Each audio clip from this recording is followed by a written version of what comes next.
Men bir narsani eslatmoqchi bo'lardim.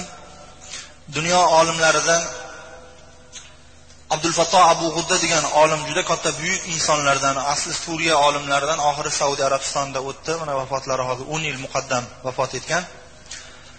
Hazrat Abdulfatto Abu G'udda Safahat min sabril ulamo, ulamolar sabridan bir lavhalar degan bir kitob yozgan. O'sha kitobini boshida bir juda ham chiroyli bir gap aytadi. Amr ibn al-Alo degan bir olim buyuk adiblardan shu zot aytgan ekan, bir odamni ko'rdik deydi. Yoshi 100 dan o'tibdi. Ayoli bilan bo'lib mazza qilmaydi. Ovqat yeb mazza qilmaydi, bir narsani ichib mazza qilmaydi. Dunyoda topilish kerak bo'lgan lazzatlar, mana shu lazzatlarning orqasidan odamlar hayotni bardavom bo'lishini umid qiladigan lazzatlar birortasi u odamda qolmagan. O'shani yoniga kirib so'radik dedilar. O'lishni xohlaysizmi dedik. O'lishni xohlaysizmi desak, u odam aytdi, yo'q dedi. Mendan so'radimki, dunyoda topiladigan lazzatlar hammasi bitib tugagan bo'lsa, nimaga o'lishni xohlamaysizmi? O'lib qo'ya qolmaysizmi endi desam, nima lazzat qoldi sizga deb so'rasam, u aytdiki, yaxshilarning gapini eshitib ham mazza qilaveraman degan ekan. Yaxshi gapni hamma ham eshitib keladi. Yaxshi gap shunaqangi yaxshi narsaki, hatto dunyo lazzatlaridan to'yib ketgan odamlar ham orzu qiladigan, faqat o'sha uchun yashayapti dunyoda. Shunaqangi lazzatlanadigan narsa, shunaqangi solihlarning hikoyalari, sahobalarning hayoti, payg'ambar alayhisolatu vassalomning siratlaridan ba'zi bir narsalarni eshitsak, ulug' olimlarning qilgan nasihatlarini eshitsak, dunyoning gapini hamma joyda ham eshityapmiz. Dunyoning gapini masjidimizdan dunyoning gapidan xoli bo'lmay qoldi. O'lik marosimlarimiz yelkamizda tobut ketaveradi, biznesimizni hisob kitobini qilib ketaveramiz. Dunyoning gapidan xullas hech qanday bo'shamadi. Hamma joyga aralashib bo'ldi.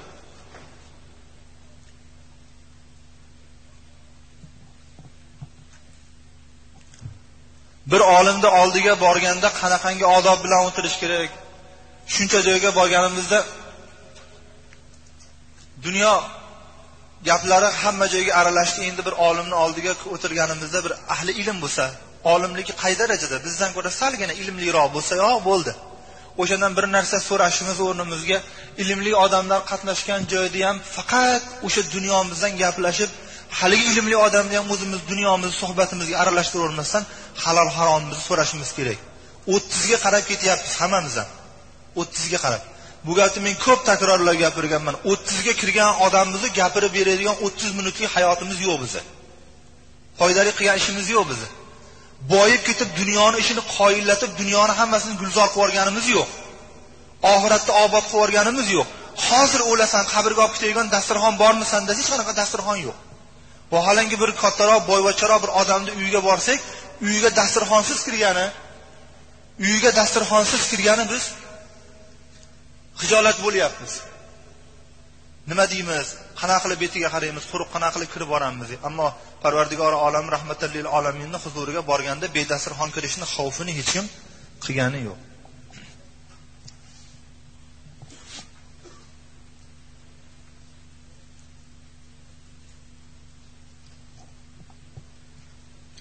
Ulug' olimlardan bittasi Baqiy ibn Maxlad degan kishi haqida bitta narsa aytib beraman. Baqiy ibn Maxlad ispaniyalik olimlardan, buyuk muhaddislardan, Imom Buxoriyning ustozlaridan. Ispaniyada qangi islomga katta xizmat qilgan joy bo'lmagan. Ispaniya shunaqangi buyuk davlat bo'lgan. Andalus deb nomlangan. Qurtuba degan poytaxti bo'lgan endi. Ana o'sha yerdan chiqqan olimlardan bittasi Baqiy ibn Maxlad rahmatulloh alayh piyoda Mashriqqa kelgan ekan. Piyoda. Mashina yo'q, Nexia yo'q u vaqtida. 207-yilda tug'ilgan. 276-yilda vafot etgan bu odam. 20 yoshida Mashriqqa bir olimning suhbatini eshitgani kelgan ekan piyoda. Unaqa olimlar bilan suhbatlashishlik bizda har kun imkoniyatimiz bor. Har kuni izlab borsak, shaharimizda o'zimizda topiladigan odamlar bor. Ko'rsangiz jannatda hidlaydigan odamlar tiqilib yotibdi. Gap siz bilan menda, biz topolmaymiz. Kofirning xizmatini qilgani biz dunyoni nari chekkasiga ham boramiz, pul topaman deb Koreyagacha.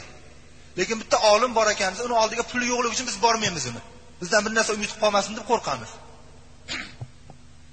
Baqiy ibn Maxlad bir zotni oldiga kelibdi, u ham dunyodagi mashhur mazhablardan bittasi Ahmad ibn Hanbal ekan, Hanbali mazhabining raislari shu zotni oldiga hadis eshitgani kelibdilar. Imom Ahmad ibn Hanbal shu darajada ko'p hadis rivoyat qilgan. Imomi Buxoriy rahmatullohi alayhining mashhur sahih kitobida 7800 ta atrofi hadis bor. 7800 atrofi hadis bor. Imom Ahmad ibn Hanbalning Musnad degan hadis kitoblari yer yuzida eng buyuk katta kitoblardan 40 mingta hadis bor. 40 mingta hadis. Ana shu hadislardan eshitaman deb Baqiy ibn Maxlad rahmatullohi alayhi piyoda Imom Ahmad ibn Hanbalning yonlarigacha ketdilar. Bag'dod shahriga yaqinlashgan vaqtlarda eshitdilarki, hozir Imom Ahmad ibn Hanbalni mahbus qilib qamab qo'yishgan. Chunki o'sha vaqtlarda Ma'mun degan bir podshoh bo'lib, Ma'mun siz bilan biz bilgan mashhur xalifa Abbosiylardan Harun ar-Rashidning o'g'li. Juda buyuk olimlardan bo'lgan. Lekin o'sha vaqtida Mu'tazili degan mazhab rivojlanib ketib, o'sha Mu'tazila mazhabini tobi'alari Ma'munni ham qo'lga olishib, uni ham Mu'tazila qilishgan.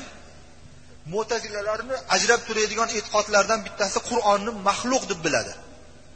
Qur'onni yaratilgan deb biladi. Vaholanki bu e'tiqod kufr e'tiqod. Mana shu e'tiqodni e'tiqod qilishlikka Ma'munni ham majbur qilishgan. Ma'mun esa ana o'sha e'tiqodga ega bo'lgandan keyin atrofida Qur'onni maxluq demagan odamlarni hammasini o'ldirib tashavergan. Ana o'shalarning ichida bittasi Ahmad ibn Hanbal bo'lganlar. Ahmad ibn Hanbal rahmatullohi alayhi urushga olib ketib turgan vaqtida u kishiga darra urushlik uchun ketib turganlarda yig'lab aytgan ekanlar. Bularni men o'ldirib yuborishidan qo'rqmayman.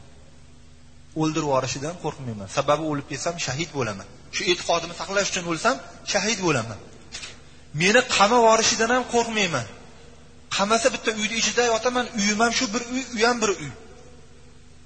Bularni urushidan qo'rqaman degan ekan. Ursa zarbiga chidalmay o'sha yomon gapni, yomon e'tiqodni tilimga aytib yuboramanmi deb qo'rqaman dedilar. Bu kishini olib ketib turganda o'sha vaqtida juda ham katta bir o'g'ri, kazzob bir kalla kesar odam bo'lar ekan. Imom Ahmad ibn Hanbalni olib ketib turganda yo'llardan chiqib, "Ey imom" degan ekan. "Bu zarbadan qo'rqib qopsan-ku" debdi. Rangi o'zgarib ketdi-ku. Men o'g'irlik qilishligim davomida o'sha odamlarni yo'l to'sarlik qilib, shunaqangi qilib yolg'on yo'llari bilan tirikchilik qilish yo'lida 30 mingta qamchi yeganman. 30 mingta. 30 mingta qamchini yedim ham, hali ham o'zimni o'sha kazzobligimni qilib yuribman. Yomon e'tiqodimdan hali qaytganim yo'q. Yaxshi e'tiqod emas, yomon e'tiqodimdan ham hali qaytganim yo'q.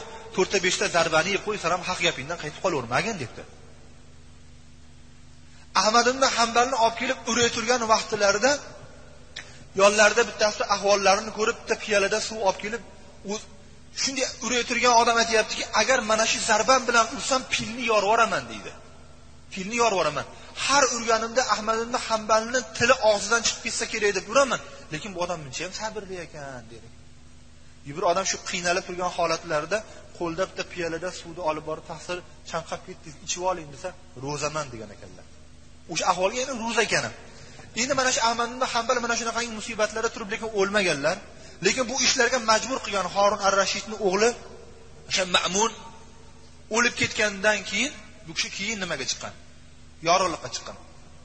Xullas biz aytmoqchi bo'lgan gap shuki, Baqiy ibn Maxlad ispaniyalik olim yo'lda kelayotgan vaqtlarida eshitdilarki odamlardan shunaqangi Ahmad ibn Hanbal rahmatullohi alayh hozir mahbus u odam. Hozir uy qamog'ida turibdi. Oldiga odamlar borib dars ololmaydi. Masjidga chiqib u odam dars halqa tashkil qila olmaydi. Borib hadisdan aytolmaydi. Hadis o'tirishlarini otini ham halqa deb aytadi. Sababi olimlar hammasi shogirdlari qo'lda daftar qalam ko'tarib yonida eshitib o'tiradi. O'shanaqangi darslarini tashkil qila olmay qolgan degan gapni eshitganda qattiq g'amga botib ketdilar. Chunki u odam piyoda kelyapti. O'sha yerdan piyoda kelgan necha ming kilometrlarga kelsa-yu, izlab kelgan odamini mahbusligini, uy qamog'idaligini eshitib g'amga botdilar endi.